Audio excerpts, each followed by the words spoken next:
Hi, I'm Carole Robinson. Welcome to this edition of County Happenings, where we find out what's happening in the county by chatting with the county How are mayor, you? Rogers Anderson. How you doing? Great, great.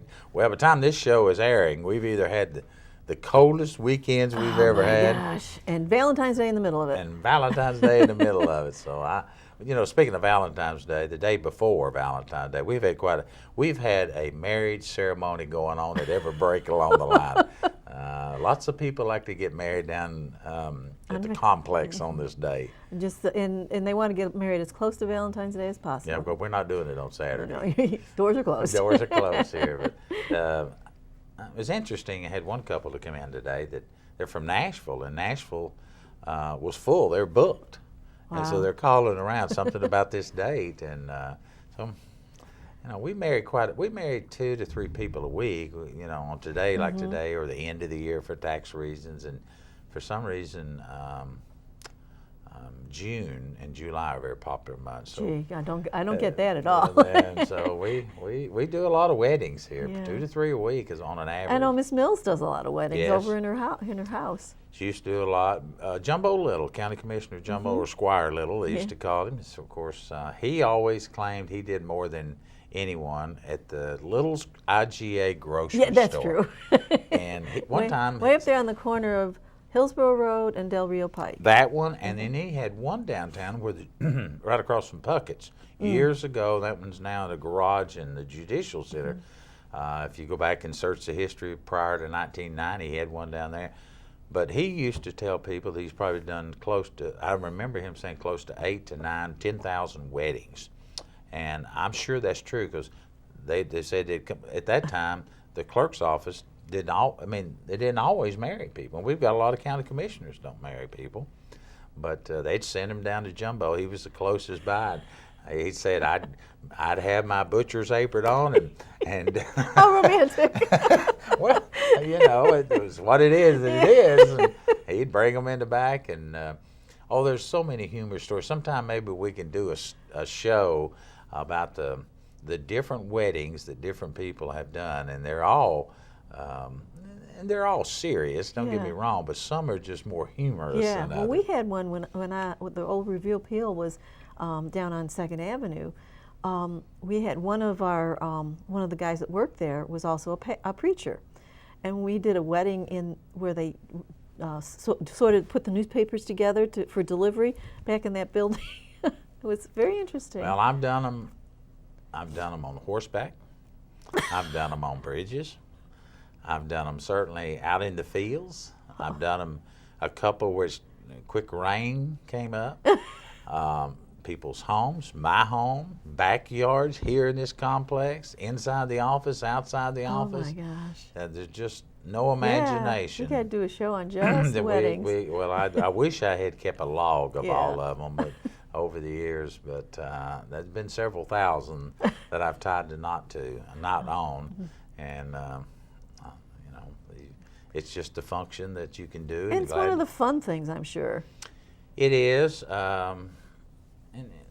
And you say, well, why don't people maybe get married by their minister or go to church? And an awful lot of people do not have a permanent church or sanctuary that they go to.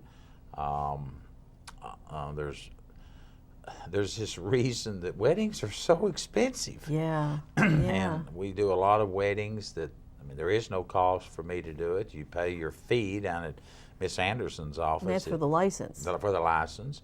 And if you get counseling, it's a less cost than if you don't get counseling. I don't counsel. I just pronounce. I do not profess to be a professional. No. But I probably have done more than most ministers. When you start doing 2 or 3 a week, or 4 or 5 a day. 4 or 5 a day, you can sure pull your numbers up. But I'm always glad to do it. There's always a little element. I've done elderly as high. I think the oldest individual might have been, he was 90 or 91, and she was mid-80s. Oh, cute. And that, and then lots and lots of first marriages, second marriages, a few 3 marriages. few three to the same marriages. Yeah, there's all kinds of combinations that come through the door. What fun! What fun! So, on a not quite such a light subject. Budget time. Budget time. It's almost always budget time, but now it's starting to crunch budget time. In the month of January, much to the chagrin probably of the school system, because literally once schools start, because their budget is so huge and massive with the amount of people, they start their processes. But the budget committee sends the guidelines out in January, and we wait till January to see what our first 6 months of the year. We start our year on July 1, and so by the end of December, we can get some numbers from property assessor, we can get some money, some idea from different organizations, what our sales tax looks like. That comes from the state. We get a monthly report, but you get a 6-month report. You see how your growth has been in your county. Now, everybody knows there's growth in Williamson County, but what kind of growth? What is it looking like? And so at the end of December, and it takes about 15 days into January before you get your preliminary numbers on so many revenue sources. And so then you can kind of scratch your head and say, well, this might be a scenario that we could look at in July 1. This year's guidelines, we left them status quo and said to everyone, No increase in their budget. no increase in their budget. But what that really means as we get further along, and I'll feel much better, Nina Graham, our budget director, and I will sit down in March and April, and we'll really firm up those numbers and see, because then we've just got to make it to the end of June, then we'll know what our forecast is going to be for next year. But right now our guidelines are just status quo. But we want you to put together your capital. We want you to put together your recommendation for your monies that you've current. In other words, you can, if your budget was $1,000, and they're all more than $1,000, but if it was $1,000, you can move the money that you've got, like Newt, his budget here for his people and operate, he can move that within his category. He can't have any more new dollars. Right. And so, And are your budgets zero-based, where you start from zero, or do you look at what you've used this year and go beyond? now we look at what they've got this year with no new dollars. Now, about every 4 or 5 years, we go back to what we call zero base and build your budget. Okay. But that's so time consuming. That's just to make it so that your budgets don't have a tendency to get out of control. And we've not had an increase in operating spending. Quite a while. Well, it's been 10 years, maybe 11, but they can move money around from this pot to that pot. Now we've added some people. So you can move money out of equipment to maintenance or something like that. Something of those lines. We have not announced any kind of salaries, if it's going to be 2%, 3%. Now we understand the state's coming out, all state employees, which is a huge part of our population base because of teachers. And so they control, and they've recommended, coming out of the gate, they've said they'd like to do a 4% pay raise. Well, last year they said 2, they got down to the wire and they didn't do any. Yeah, and that left you. It left us with hanging the bag. So you have to blend all of these things, and the thing you really watch, and we've got good representatives, oftentimes I disagree with how they may vote on an issue, and they're going to disagree with me, and that's fine, so long as we can communicate and we understand where each one, but we're all in agreement. Don't pass things down to the county without sending some money. Don't give any new rules and programs unless you're willing to pay for them. And as a general rule, they're very cautious and careful about doing that. So what does this 4%, if they get a 4% raise, what does that mean for the county? Does the county match it, or does the county give half, or what? The way that works, Carole, is, I'm going to get technical here just a moment. Average teaching salary that is gross is around $55,000 a year, average. So you got a whole bunch above, a whole bunch below. In that number also is their FICA, Social Security, and all of the things that go with it. Same things that are in mine. Same thing as in yours, same thing as anybody else. But we have to use a high number because you got a lot of them. Mm-hmm. The state of Tennessee has a program they call the BEP, Mm-hmm. Better Education Program. And they pay on a formula from Bristol to Memphis. And the base salary is what they pay them. So when they say they're going to give a 4%, it's not on The 55,000. it's on the 39,000. That's the base pay they pay across the state of Tennessee. So, so if I wanted to get a job teaching, it would be 39,000 here and 39,000 in East Tennessee or West Tennessee. That's how they pay it. That's how they base it. Okay. So and then anything above and beyond that, it comes from the county. if you do it, If the county does it. that's right. Each and county, not all counties not do counties do it. So they may see a 4% on that 39. So let's use math here. Mm-hmm. Let's get it down to simple form. Let's call it 40,000 for easy math. 4% on 40,000 is 160 bucks. Mm-hmm. Or 1,600 bucks. I mean, depending on how you look at it. Divide that out over a year.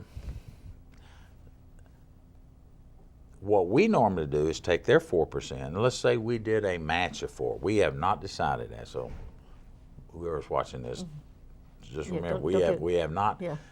We normally take their 4% and say whatever the state has, we will match it to your current salary. So what we would do, we would take their 4% on the 39,000, then we would pay a 4% on the difference to where they're currently making. Okay. That saves us some money. Yeah. And then remember the BEP formula only addresses teachers. Mm-hmm. It does not teachers' Assistants, aides, the secretaries, nothing like that. And so when you whatever we do, we make up. We've always had to. And that's where you get hit hard. Yes. Is If the state doesn't do it, because then the state doesn't pay for teacher assistants. Period. So, period. So they you pay get- nothing for county employees, Right. highway boys, landfill people, right here in this studio, and they don't pay for any of that. Now, I'll take some better than none, but state law says that the state is really responsible for the teachers. But no teacher could live on $39,000. Not in Williamson County. Well, very And few here- in the other areas. Right. Now, there are many people maybe watching this show saying, well, I could, and I did, and I have. But in today's world, somebody 25 and coming out of school, they may start them off at $28,000, $30,000, $35,000, but they're going to make their way up.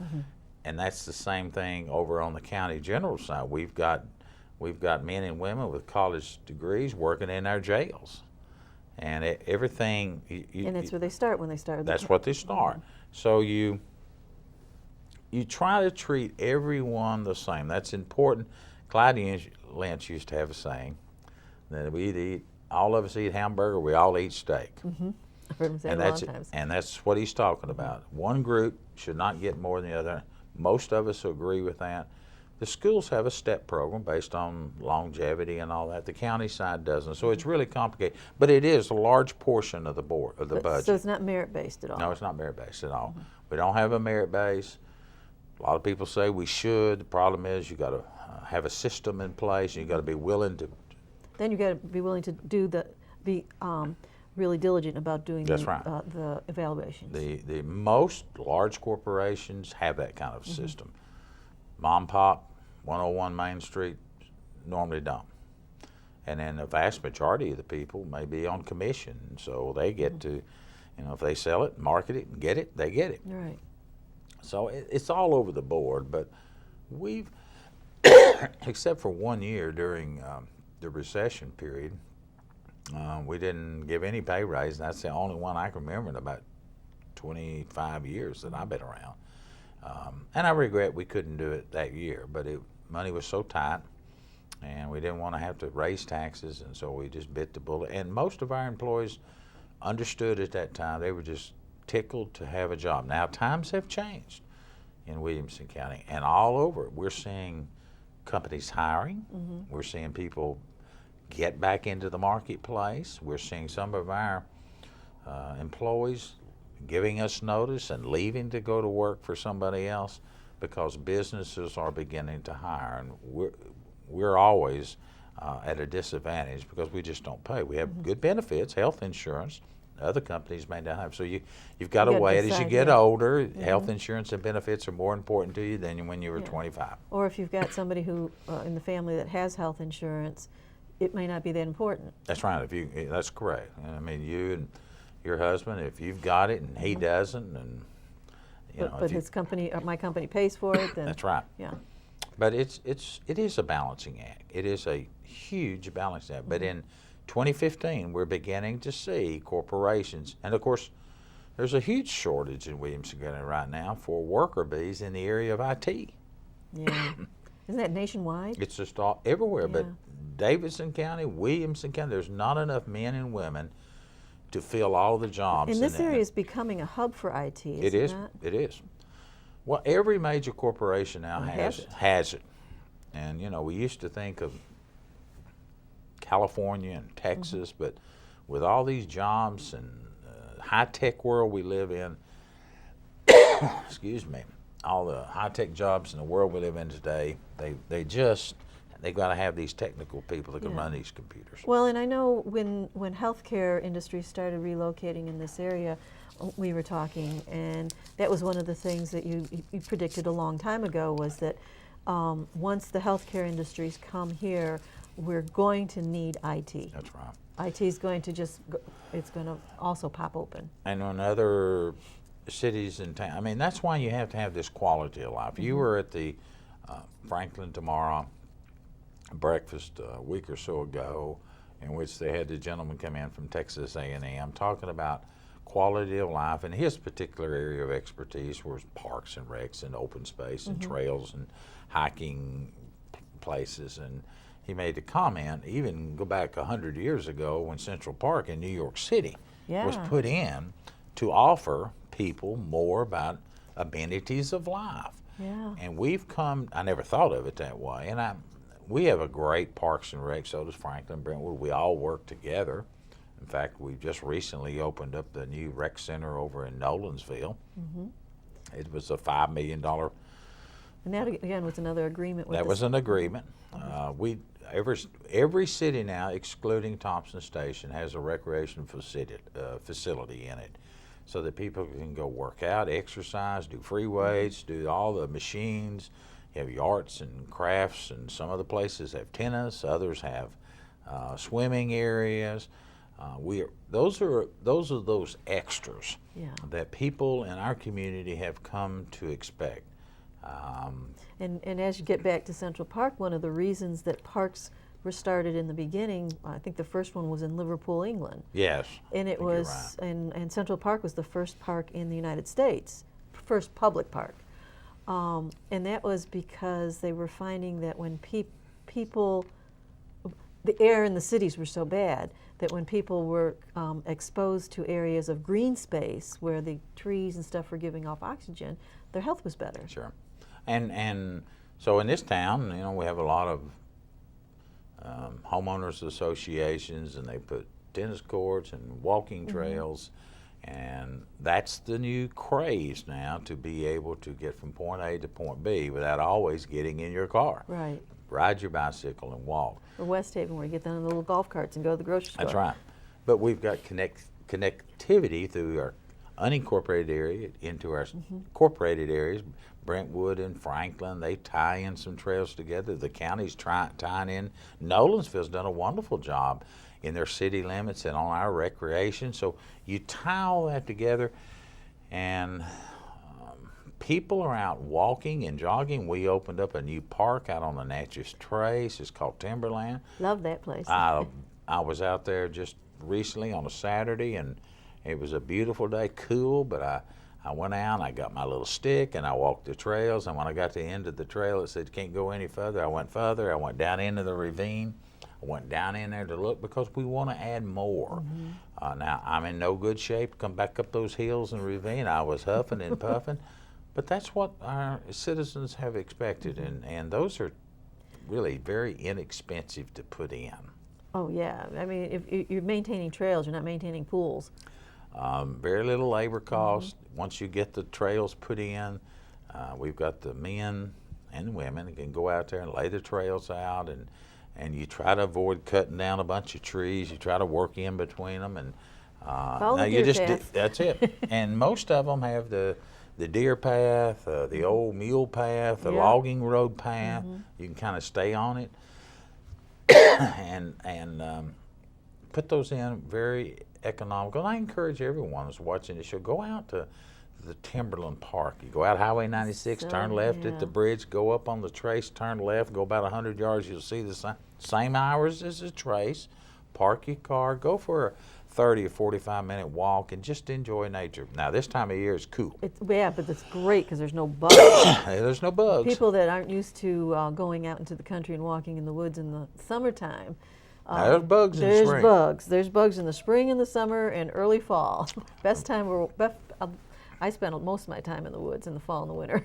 Well, and I was out there and I saw some turkeys at a distance, and you know, squirrels, and it's just very relaxing. Yeah, and the deer are pretty calm this time of year, so you really get a chance to see them. The hunting season's over with, and they're starting to calm down. And another month or two, the mamas are going to be dropping babies, and that'll be fun, really fun. So moving right along. Speaking of interlocal agreements, which is basically what some of these park systems are, that in all the recreation centers, you've got a new one that is just signed on the dotted line recently with the city of Franklin for a fire station. Yeah, and it's a fire station, a very similar model. As you know, back in August of 2014, they had the unfortunate accident that literally burnt the bridge. Yeah. And we had a loss of life. And Franklin, the Ag Center is actually in the city limits. So Franklin's fire protection came from the corner of Highway 96 and McCatcher. All the way to Long Lane. All the way to Long Lane. But so long as the bridge was open, they could jump on the interstate. And zip right down. Zip right down and get off. But when the bridge was removed, then they had to go the back way. It's called Goosey Hill and Long Lane. Long way. A long way. And a very treacherous way. 2-lane roads for and a lot of turns. Very, very sharp turns. So they came to us, we worked through them and allowed them to have on county property a temporary fire station out at the Ag Park. Kenny Wallace and the folks worked together. It worked so good that they needed a permanent station. And so about the first part of the year, the end of 2015, said we got to have a permanent fire station out there. And they asked if we would be willing to sell some of the land, and we said, well, we wouldn't be willing to sell it, but we'll trade it, and we'll horse trade with you. And so the Ag Park does not have sewer on it. That area around the truck stop and the Ag Park and those few businesses, they're on septic tank or under pump and haul. And we're on pump and haul. So the waste material is put into a tank, and then once a week, or when we need it, they come out and pump it and haul it off. And that's very expensive. So we negotiated a deal with Franklin that we will sell you 2.5 acres to build your permanent fire station. You provide sewer for us at no cost. So it was a win-win for everyone. So we don't spend tax dollars to another entity to get it done. And so there, Franklin is they'll have a temporary station there with a module home, and they've had to put in a septic tank. And you know, I think they're learning a whole new world. That's what we live in all the time. And once they get the sewer out to that area, which is about 18 to 24 months, then they'll have the new fire station built. They'll hook that on. We'll get the Ag Center on public sewer. And the only cost is the labor to actually put it in, not each one of us buying and selling each other's property. So it's a way to save money. And it's a win-win situation it's a win-win. for everybody. It is. And the businesses are going to be very happy too. Or the businesses will get sewer now. Mm-hmm. I mean, ultimately they need to have it anyway, but they have a reason now. Right, right. So it is good, and I'm looking forward to us doing it. It'll save us money. We're paying about $150,000 a year for pump and haul. Well, and sewers don't cost that much the sewer No. fees don't cost that much. No, not that much a month. So, and along with that, you're also working on an interlocal agreement for fire protection and sheriff's. Oh, no, I'm sorry, law enforcement protection with all the cities. You know, fire and the sheriff, and you mentioned them. Oftentimes, we call upon the city because they have full-time paid. The county is volunteers. We're trying to develop our network of volunteers and do more over here to help those men and women. Keep training is foremost. It's just got to be done. So when we do memorandums of understanding, we will send them to each of our cities. We in turn sign off on them that if we need help, that you can come into an area. That could be fire, that could be the sheriff. As you know, the sheriff has jurisdictional rights throughout the county. Right. It goes back to England, times of England. And the Sheriff of Nottingham. The Sheriff of Nottingham. Well, cities do ordinances, and they set up their boundaries, and they decide they want to have a police chief and a fire chief and all the other amenities and service. Nothing wrong with it. If you want to live in the city, you just have to pay a little higher tax for those services. Right. But from time to time, we need each other's help. Just like the county has the only jail. All city people that are arrested wind up in a county jail. That's by law. So when we go into each other's jurisdictional area, we need to determine who has the liability. If somebody gets hurt, there's a lawsuit, we need to find out where that jurisdictional base is. So if you're a city and I'm a county and you say I need some help, I come over, you're responsible for the liability. Now we'll take care of our own men, women, we pay them. You don't pay us back. It's just in case there's liability issues. In case there's an accident or something like that. That's right. Yeah, and that's the fair way. It's just covering the bases before you get in and having to go to court, and that just makes good sense. Just everybody just say who's responsible. Yeah, it's all agreed. It's all agreed. Yeah. And we have to agree to end this session of County Happenings because it's the end. Hope to see you next time.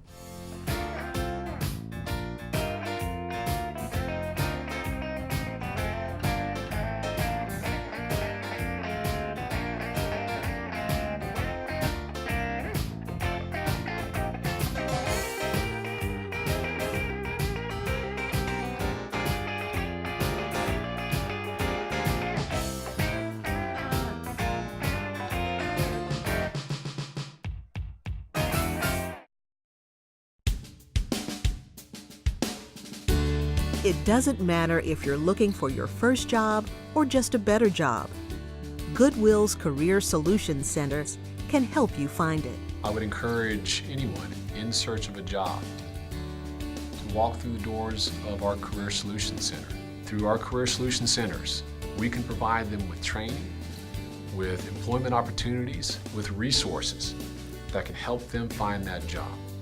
Probably the biggest factor that separates us from a lot of career centers is the individualized work done by the career counselors and the clients together. We help folks with a lot of different training programs such as forklift training, security guard training, computer training, retail training. We do some custodial training. We have just a lot of training programs for our clientele to help them prepare for jobs within their communities. I think what a person gains from Goodwill is that ability to hold their head high, to feel proud about who they are and what they do, and actually be a part of something. If you need help with job training and placement, you can find it at goodwillcareersolutions.org. The chance to make a living and a better life is waiting. Get started today.